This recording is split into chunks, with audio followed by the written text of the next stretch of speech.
Saya sudah catat teman-teman ada beberapa transaksi, beberapa cara memasang stop loss yang salah.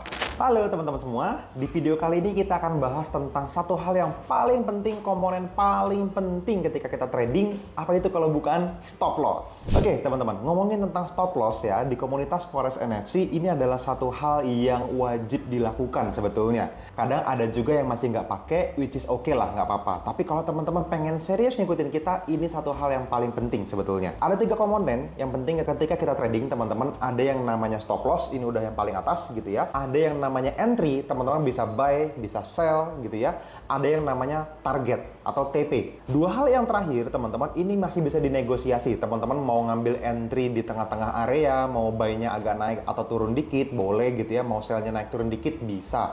Kalau teman-teman ngomongin target pun sama. Teman-teman mau TP deket, mau TP jauh, mau ambil profit dikit, mau ambil profit banyak, itu masih negotiable, masih bebas, masih sesuai dengan profile risk Anda gitu. Tapi kalau yang namanya stop, yang namanya SL, yang namanya stop loss, ini nggak bisa dinego. Ketika sebuah area, sebuah transaksi, sebuah running position sudah harus dibuang, alias di cut loss, alias stop loss, teman-teman sudah harus buang. Jadi kalau kita sudah terbukti salah, sebaiknya keluar dari transaksi, seperti itu. Kalau kita terbukti benar, maka kita write the profit sepanjang-panjangnya, sejauh mungkin. Makanya di mana-mana kalau teman-teman sering dengar, itu ada peribahasa atau quotes yang bilang, cut the loss first and let the profit run.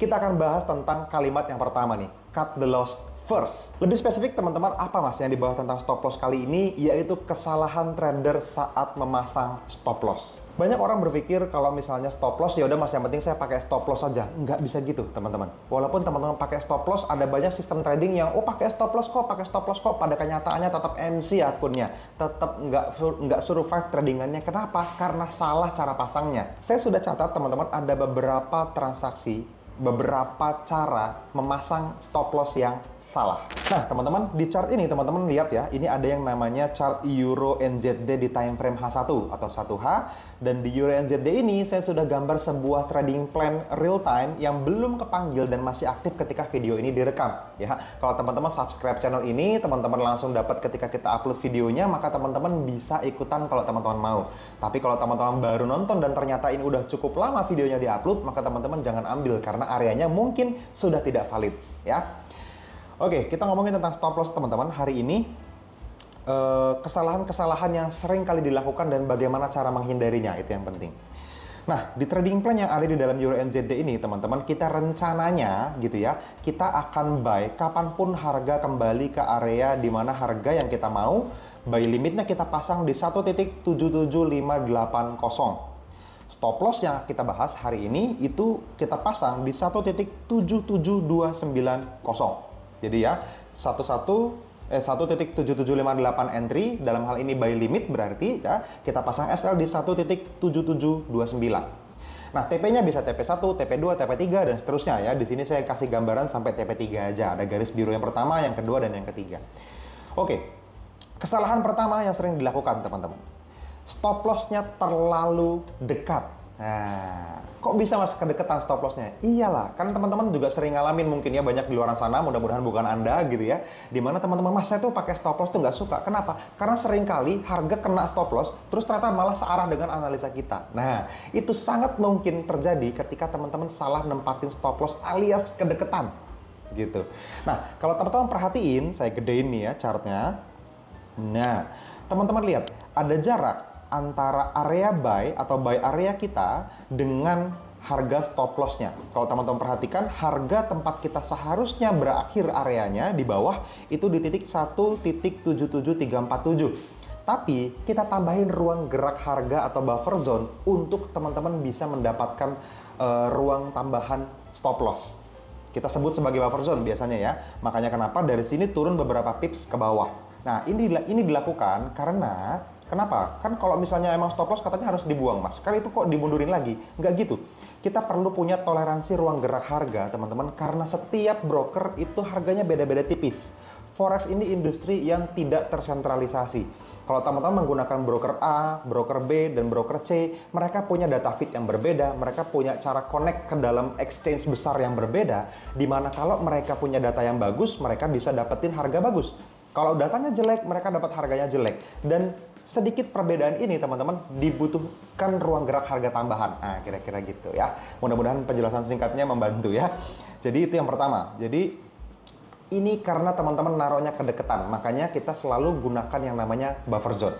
Oke, kesalahan kedua teman-teman mengabaikan analisis teknikal yang sudah teman-teman lakukan. Mengabaikan analisis teknikal.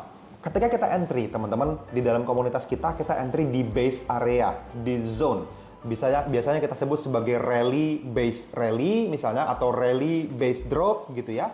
Atau misalnya drop base drop, bisa juga seperti itu. Atau bisa juga drop base rally. Nah, area base, area kumpulan candle-candle kecil ini kalau teman-teman ikutan pelajaran di komunitas kita, ini ada cara gambarnya, ada cara markingnya khusus, seperti itu ya.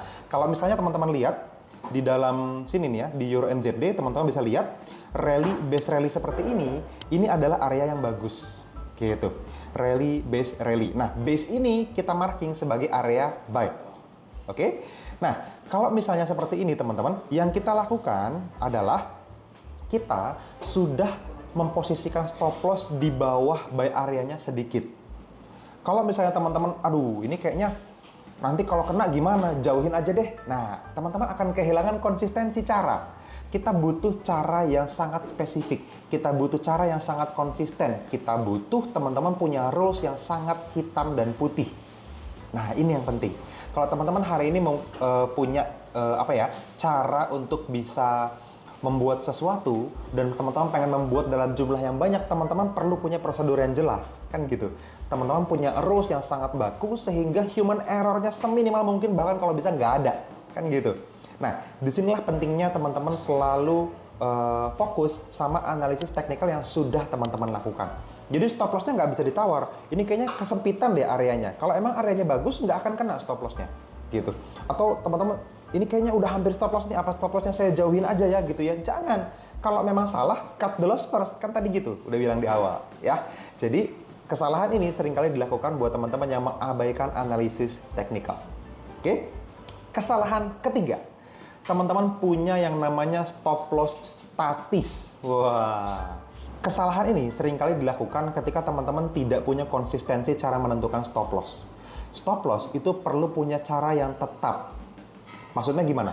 Gini, teman-teman nggak bisa menyamaratakan semua area, misalnya semuanya stop loss-nya 30 pips aja. Saya kalau SL selalu 30 pips, misalnya seperti itu. Nggak bisa, teman-teman. Sekali lagi, untuk bisa melakukan analisa yang tepat, yang harus selalu sama adalah risk per transaksinya, bukan lebar stop loss-nya. Gitu. Jadi kalau misalnya teman-teman hari ini, bisa aja base areanya 30 pips, maka stop loss-nya 30 pips ditambah buffer zone tadi. Gitu. Kalau misalnya areanya 50 pips, stop loss-nya jangan 30 pips, kedekatan. Nanti seperti itu, teman-teman akan bisa menyebabkan teman-teman nggak punya RR yang konsisten. Kadang-kadang loss-nya kegedean, kadang kekecilan, pas lagi profit nggak cukup buat nutupin loss-nya, seperti itu. Itu sering kali terjadi. Makanya teman-teman perlu punya stop loss dengan rules yang sangat jelas. Gitu ya. Nah, kesalahan paling penting nih, kesalahan nomor 4. Ketika emosi mengambil alih. Wah, kayak quotes ya.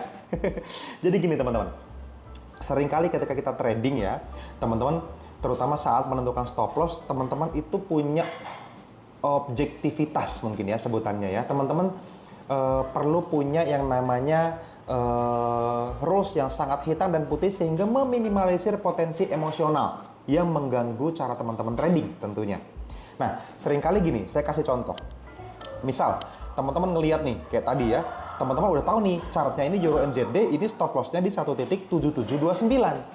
Ternyata harga masuk ke area, teman-teman, harga turun ke sini misalnya, terus, wah, ini turunnya candle-nya Marubozu nih, panjang nih. Apa jangan diambil ya areanya? Apa stop loss-nya kita geser lebih jauh ya? Ini kok kayaknya akan berpotensi downtrend, misalnya seperti itu.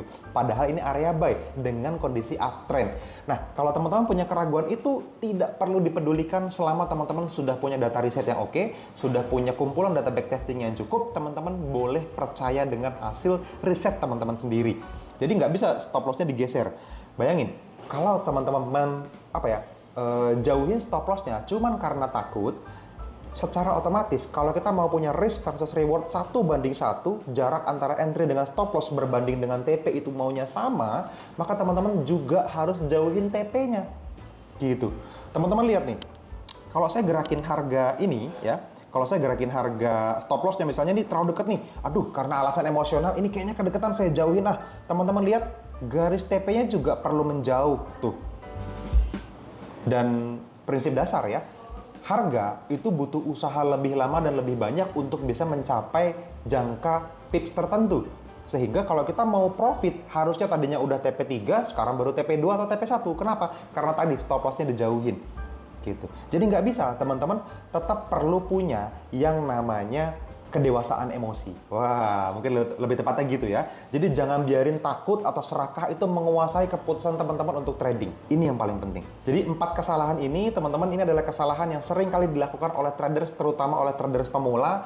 Maka teman-teman perlu bisa selamat kalau teman-teman udah nonton video ini. Kalau teman-teman pernah ngalamin kesalahan ini, atau teman-teman mungkin punya tips lain, Mas, kalau misalnya seperti ini mungkin bisa diginiin juga, boleh komentar di bawah video ini, teman-teman, supaya teman-teman yang lain yang nonton video ini juga dapat manfaat dari komentar Anda. Kalau misalnya ada pertanyaan lanjutan juga monggo, silahkan masukin di dalam kolom komentar supaya teman-teman yang lain juga sama. Nanti pertanyaan saya sudah terjawab dan terwakilkan. Gitu. Nanti tim NFC akan juga bales, akan juga bantu teman-teman semua. Dan kalau pertanyaannya cukup bagus, teman-teman, kita akan bikinin video lanjutan, sequel dari video yang ini tentang stop loss ya. Karena ini isu yang menurut saya penting banget diketahui oleh semua orang gitu. Terutama buat teman-teman yang baru belajar trading.